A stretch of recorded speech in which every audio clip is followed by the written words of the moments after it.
mindful of my family right now. You know, we've all been cooped up in our house together for a significant period of time. Through the lack of a commute to work and seeing people at work, we became a lot more localised as well. We live on a square, and while we knew a few people around the square and knew some of our neighbours, we got to know them a lot better during lockdown. We ran some quizzes in the online environment.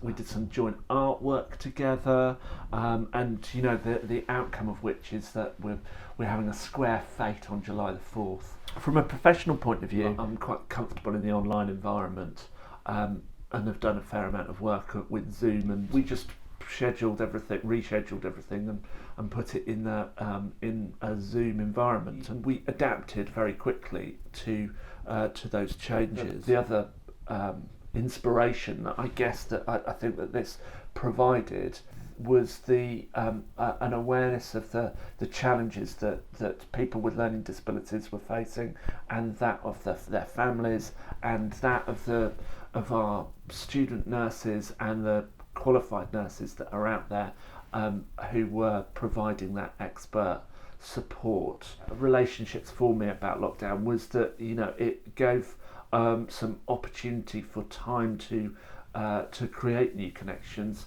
to create new opportunities and possibilities, and new pieces of work came out of it. During the lockdown issue, I have to keep myself busy doing the running up, and try to be able to stay with my family. That gives me more joy, and it helps me to be more focused and study and try to do some research regarding my assignments. And towards that time, I feel really relaxed and more thinking and focus.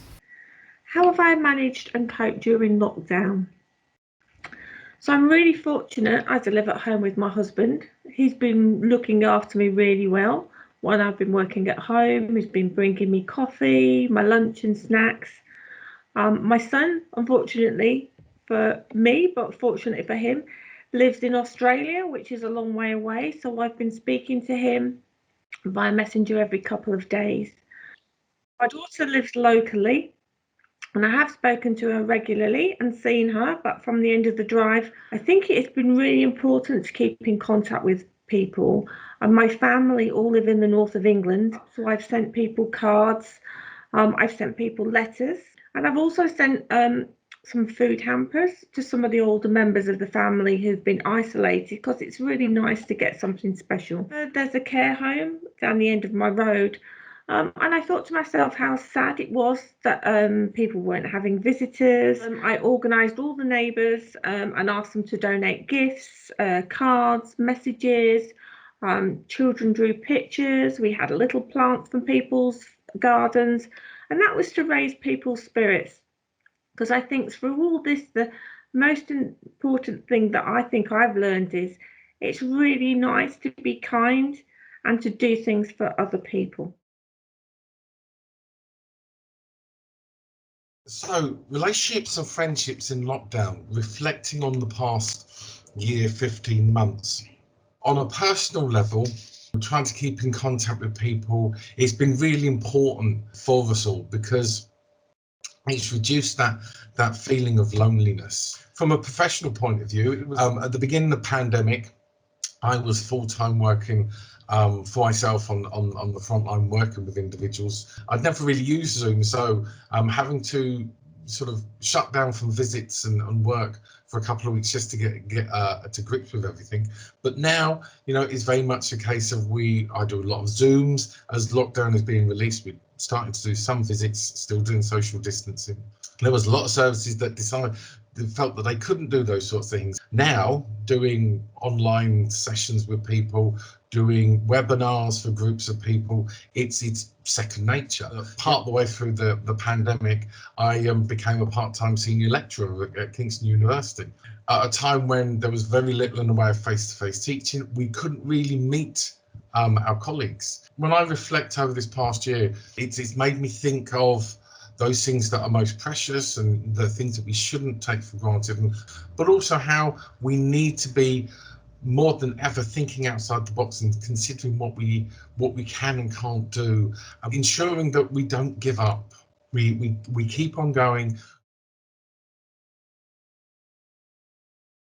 I must say, during the COVID time lockdown, I was a bit stressed, to be honest, because sometimes when we're doing the online studies, my internet is not stable and it frustrated me, kind of. Here I am, the lockdown is about to ease up and I can't wait for everything to go.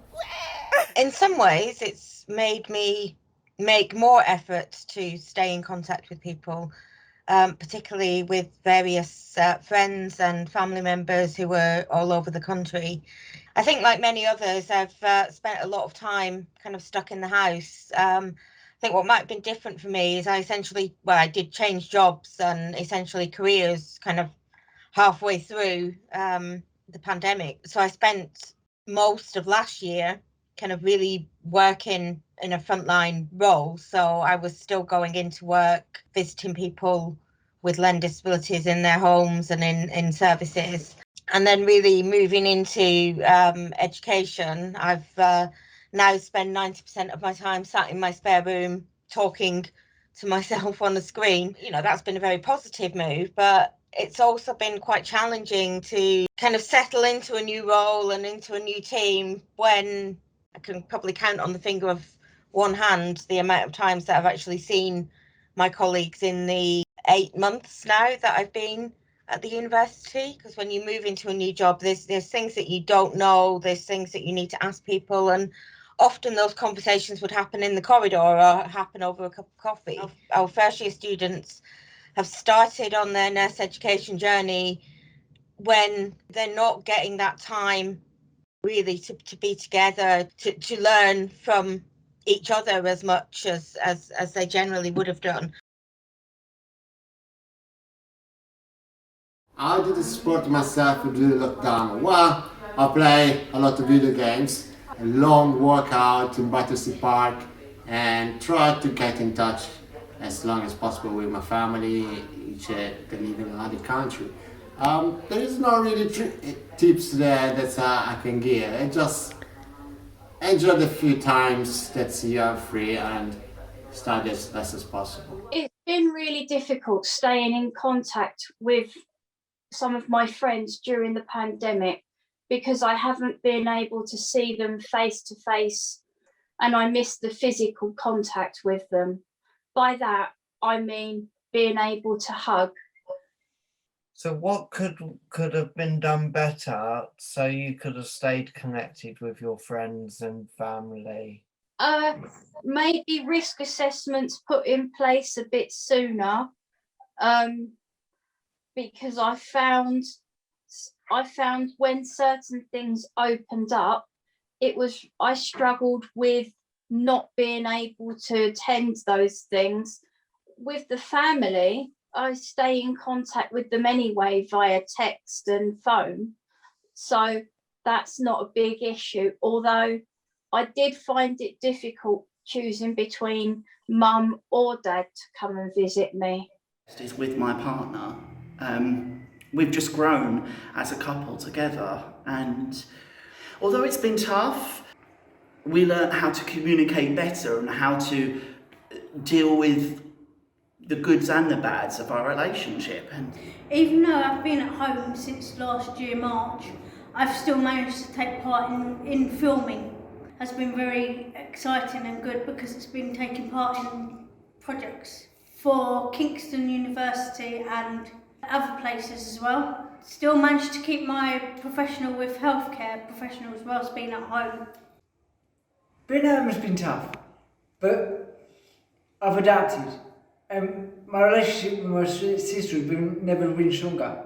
I made sure that I was spending time with my family, also contacting my friends, making sure that I was messaging them and getting their support during lockdown, so that I wasn't isolated, because I know that some students can also get very into their work and isolated, and it can affect their mental health. So made sure that I was connected with the ones that I love, and that helped me balance my life and stay healthy. For me, what this year has meant is a great deal of sharing. And I think sharing in sadness, in losing my brother-in-law to COVID, but sharing in joy at the birth of my goddaughter's daughter Poppy, who's a year today, and sharing that through a WhatsApp group. I mean, that was unique to actually live and breathe labour through a WhatsApp group. But hey, that was great. Along with pride in our key workers and our service users who have overcome countless boundaries to make real achievements. And finally, taking great pride in seeing our students progress through the course. This has been a real challenge to some of them, but passing and becoming a registered nurse is the best thing ever.